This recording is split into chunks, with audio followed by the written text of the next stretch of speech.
সকাল সকাল ঘুম থেকে উঠে এক বুক আশা নিয়ে চলে গিয়েছিলাম শ্বশুরবাড়ি। তবে শ্বশুরবাড়ি যাওয়ার পর যে আমি এভাবে হতাশ হব বা এভাবে ছ্যাঁকা খাবো একদমই বুঝি নাই। আসসালামু আলাইকুম, কেমন আছেন সবাই? আশা করছি সবাই অনেক ভালো আছেন। আলহামদুলিল্লাহ, আল্লাহর রহমতে এবং আপনাদের দয়ায় আমিও বেশ ভালো আছি। ভয়েস দিতে গিয়ে আমার এত বেশি হাসি পাচ্ছিল, ভিডিওগুলো দেখতেছিলাম আর হাসতেছিলাম। এখনো পর্যন্ত কিন্তু অনেক বেশি আশা করেছিলাম।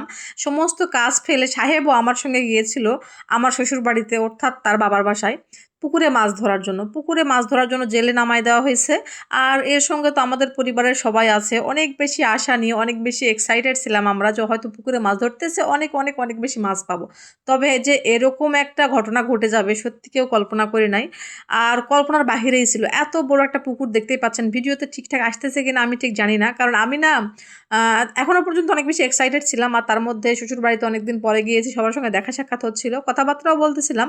আর এই ভিডিওটা ভাবছিলাম প্রথমে যে আপনাদের সঙ্গে শেয়ার করব না, তারপরে এখন ভাবতেছি যে না, একটু শেয়ার করি, কারণ আমি একা একাই হাসবো কেন, আপনারা একটু হাসেন। সবসময় মানুষ বলে যে খালি কলসি বাজে বেশি, অথবা যদি থাকে নসিবে আপনা আপনি আসিবে। তো আমি ঠিক বুঝলাম না এখানে কোনটা কি। এটা কি শুধু নামেই তাল পুকুর যেখানে কিনা ঘটি ডুবে না? তো এখানে আমার শাশুড়ি মা ফোন করে আমাদের বলছিল আগের দিন যে কালকে সকাল সকাল উঠে চলে আসবা, মাছ মারা হবে পুকুরে। তো আমিও সেই কথা শুনে অনেক বেশি তাড়াহুড়ো করে বেশ সকাল সকাল ঘুম ঘুম থেকে উঠে মেয়েকে স্কুলে না, সরি, প্রাইভেটে পাঠিয়ে দিয়ে সাহেবকে বললাম যে তুমিও চলো আমার সঙ্গে। সে কিন্তু বললো যে আমার অনেক কাজ আছে, আমি এখন যেতে পারবো না। আমি বললাম আরে না, মাছ ধরবে, তুমি একটু ধরবা না?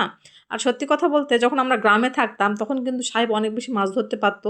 এভাবে জাল দিয়ে দিয়ে ও একদম হাসতাই, মানে খুঁজে খুঁজে বের করতো পুকুরের পানির নিচ থেকে মাছ। তো আমি এই জিনিসগুলো অনেক বেশি মিস করি এখন। আর আগে অনেক বেশি এনজয় করতাম। আমি না কখনো এভাবে আমার আব্বুর সঙ্গে যায় না, কারণ আমার আব্বু একদমই মাছ ধরতে পারে না, জাল দিয়ে তো একদমই না। তবে হ্যাঁ, ছিপে হলে পারে। তো আমার আব্বুর বিলে যে একটা পুকুর আছে সেখানে কিন্তু সবসময় ছিপেই মাছ মারা হতো। তো আব্বু শুধু সেই কাজটাই পারে। তো এখনও পর্যন্ত অনেক বেশি মাছ মানে লাফালাফি করতেছিল। যেই মাছই মানে জাল টানতেছিল আর অমনি মাছগুলো লাফিয়ে লাফিয়ে চলে যাচ্ছিল। তো আমরা অনেকেই ভাবছিলাম যে হয়তো বা পুকুরে অনেক মাছ আছে। আর সত্যি কথা বলতে অনেক মাছ আছেও। তবে যেহেতু পুকুরের চারিধার অনেক বেশি গাছ আছে, এই জন্য অনেক বেশি জঙ্গল হয়ে গেছে পুকুরের তলানিতে। আর জালটা ঠিক মতো ডাবতেছে না, আর মাছগুলো নিচ দিক দিয়ে ওপর দিক দিয়ে বের হয়ে চলে যাচ্ছে। আর সেগুলো না আমি ক্যামেরাবন্দি কিছু কিছু করছিলাম, আবার কিছু কিছু ক্যামেরাবন্দি হয় নাই, কারণ যখন মাছগুলো লাফ মারতেছিল তখন আমি ক্যামেরা চালু করতেছিলাম। তো ততক্ষণে সেটা শেষ হয়ে গেছে। তো এখনও পর্যন্ত আমরা কিন্তু অনেক বেশি আশা নিয়ে আছি, হায়রে আল্লাহ অনেকগুলো মাছ পাবো, মানে আমি তো আবার বাসায় নিয়ে আসবো, মানে এরকম একটা প্ল্যান করে গিয়েছিলাম। আমার মা মানে শাশুড়ি মা তো আবার বলতেছে তোমার আম্মুকেও আসতে বলো। তো এই যেখানে একটা বড় মাছ পাওয়া গেছিলো, তো এইটাই এটাই মূলত মানে একটা আকর্ষণ। তো যখন আমার সামনে মাছটা ধরা হলো, আমি ভাবছিলাম যে মনে হয় আরও অনেক বেশি বেশি অনেক বড় বড় মাছ আছে। তো সত্যি কথা বলতে আমার সাহেব এখানে মাছ মারতেছিল, মানে মাছ ধরার দিকে দেখে ও প্রথমে ভাবছিল যে গা ভিজাবে না, নামবে না। আয়াত বাবু অনেক বেশি এক্সাইটেড ছিল বাবার মাছ ধরা দেখতে, যে আয়াত কিন্তু লাইফে ফার্স্ট টাইম বাবার মাছ ধরা দেখলো এভাবে। তো এটা একটু ভালো লাগছে, এত কিছু খারাপের মধ্যে এটা ভালো লাগতেছে। কেন খারাপ বললাম সেটা আমি পরবর্তীতে বলতেছি। কারণ আমরা যখন জালটা টানা শেষ হয় তখন দেখতে পাই যে মানে মাছ একদম বের হয়ে চলে গেছে মোটামুটি সবগুলোই। ২-৪ পিস আছে, মানে ২-৪ পিস আছে। একটা পুকুরে অনেক মাছ আছে, সেখানে একটাও বড় মাছ ওঠে নাই, শুধু ছোট মাছ উঠছে। অবশ্য ছোট মাছগুলো ফেলে দেওয়ার মতো না, যেমন ছিল ডারকা পুঁটি আর ময়া মাছ। ময়া মাছটা অনেক দামি একটা মাছ জানি। তবে সবাই এটা নিয়েই মানে কি আর বলা যাবে, শান্ত না। তো সাহেব আবার যখন দেখলো যে পুকুরে তেমন মাছ ওঠে নাই, তখন সে যেহেতু নেমে পড়ছে আর গাটা অনেকটা ভিজে গেছে, তো সে আবার যেটা করলো ওই যে হাসতে হাসতে মাছ ধরতেছে। এভাবে কিন্তু আমি বিয়ের পর যখন আমার বাবুরা হয় নাই, আমি গ্রামে থাকতাম, তখন আমাদের বাসায় যখন মাছ টাছ থাকতো না, তখন সে যেটা করতো জাল নিয়ে যেত আর আমি ওর পেছন পিছনে এরকম করে একটা করে ডেস্কি মানে হাঁড়ি নিয়ে নিয়ে যেতাম। ও মাছ ধরে ধরে ফেলে দিত পাহাড়ে, আর আমি সেটাকে কুড়ায় কুড়ায় নিতাম। তো এই যে মাছ ধরা শেষ হয়ে গেছে, আমি নিয়ে চলে আসছি, আব্বু এখানে বসে আছে। তো আর মাছ ভাগে পাইছি দেখেন, এই ৪টা পিস, এখানে কিন্তু ৪টা টুকরা আছে, ৪টা টুকরা আমি ভাগে পাইছি মাছ। আর এটা নিয়ে প্রচণ্ড হাসাহাসি হয়েছে সবার মধ্যে। আর ছোটো মাছও অনেক বেশি মানে পাই নাই, ভাগে খুব কমই পাইছিলাম, কারণ অনেক বেশি মানুষ আর মাছ উঠছে অনেক কম। তো সাহেব তারপরে পুকুরে গিয়ে, আমাদের আরেকটা পুকুর আছে, সেই পুকুরে গিয়ে মাছ একটা ধরছিল আলহামদুলিল্লাহ। তো সব শেষে চলে আসবো ভাবছিলাম, তারপর ভাবলাম যে না, এখন যখন আসছি শ্বশুর বাড়িতে, তো সবার সঙ্গে মিলেমিশে একটু ইফতার করে তারপরে যাই। তো ইফতারের অনেকটা আগে মানে রান্নাবান্না সব শেষ করলাম আমি আমার শাশুড়ি মিলে। তো রান্নাবান্না শেষ করার পর একটু বাগানে গেলাম কীরকম আমের মুকুল আসছে দেখার জন্য। আর এখানে যাই তো আমি পুরাই অবাক, এখানে যাই দেখতেছি কী রে, মালবেরিগুলো একদম পেকে গেছে। এই গাছটা আমি নওগাঁ থেকে নিয়ে এসে লাগাইছিলাম, আর এর আগে ফল হয়েছে বাট সেগুলো পড়ে গেছে, আমরা বুঝতে পারি নাই। আর এরপরে যে ফল ধরছে আলহামদুলিল্লাহ আলহামদুলিল্লাহ, এত এত এত ফল ধরছে কল্পনার অতীত।